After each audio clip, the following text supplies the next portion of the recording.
ಬಂದಿದ್ದೀರಾ, ಯಾವ ರೀತಿ ಏನು ಅಂತ ಹೇಳ್ಬೇಕು ಸರ್? ಎಲ್ಲರಿಗೂ ನಮಸ್ಕಾರ. ಇದು ನನ್ನ ಹೆಸರು ಫರ್ಡಿನಾಂಡ್ ಲಾರೆನ್ಸ್ ಅಂತ, defeated MLC candidate, Bangalore graduate constituency.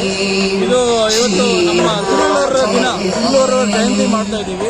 ಇಡೀ ಬೆಂಗಳೂರಲ್ಲಿ ತಿರುವಲ್ಲೂರು ಸ್ಟ್ಯಾಚ್ಯೂ ಇಟ್ಟಿದ್ದಾರೆ. ಇವರು ನಮ್ಮ ವಿಶ್ವಕವಿ ಅಂತೀವಿ.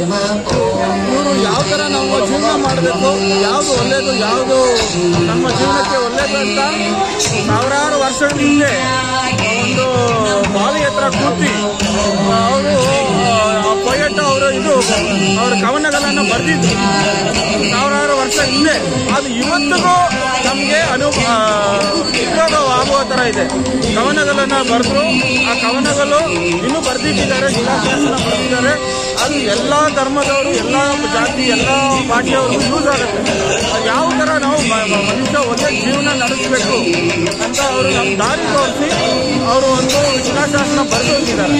ಆ ಶಿಲಾಶಾಸನ ನೆನೆಸ್ಕೊಂಡು ಅವರ ದಾರಿಯಲ್ಲಿ ನಾವು ಹೋಗ್ಬೇಕಂತ ವರ್ಷ ಜನವರಿ 15ನೇ ತಾರೀಕು ಇಲ್ಲಿ ನಮ್ಮ ಅಲ್ಸೂರು ಲೇಕ್ ತಿರುವಲ್ಲೂರು ಪ್ರತಿಮೆ ಮುಂದೆ ಎಲ್ಲ ಸಚಿವರುಗಳು, ಬೆಂಗಳೂರಿನ ಶಾಸಕರು, ಎಲ್ಲ ಸಂಘಟನೆಗಳು, ಎಲ್ಲ ಪ್ರಮುಖರು, ಮುಖಂಡರು ಎಲ್ಲ ಬಂದು ಇವ್ರಿಗೆ ಸನ್ಮಾನ ಮಾಡಿ ಹೋಗ್ತಾರೆ.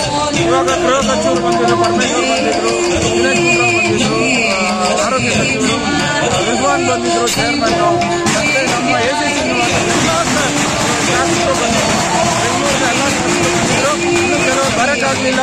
ಡೆಲ್ಲಿಯಲ್ಲಿ ಕಾಂಗ್ರೆಸ್ ಆಫೀಸ್ ಉದ್ಘಾಟನೆ ಇದೆ, ಶಾಸಕರೆಲ್ಲ ಬರೋಕ್ಕಾಗಲಿಲ್ಲ.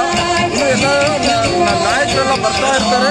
ಇನ್ನು ವರ್ಷ ಇದೇ ಥರ ಜನವರಿ 15ನೇ ತಾರೀಕು ತಿರುವಲ್ಲೂರು ದಿನಂ ಅಂತ ಮಾಡಿಸ್ತಾರೆ. ತಿರುವಲ್ಲೂರು ದಿನ, ತಿರುವಲ್ಲೂರಿಗೆ ಒಂದು ನೆನಪಿನ ಕಾಣಿಕೆ, ಎಲ್ಲರೂ ಅವ್ರಿಗೆ ಸನ್ಮಾನ ಕೊಡಿಸಿ ಗೌರವ ಕೊಡಿಸ್ತಾರೆ. Thank you. ನನ್ನ ಹೆಸರು ಫರ್ಡಿನಾಂಡ್ ಲಾರೆನ್ಸ್. ಎಲ್ಲರಿಗೂ ಧನ್ಯವಾದ.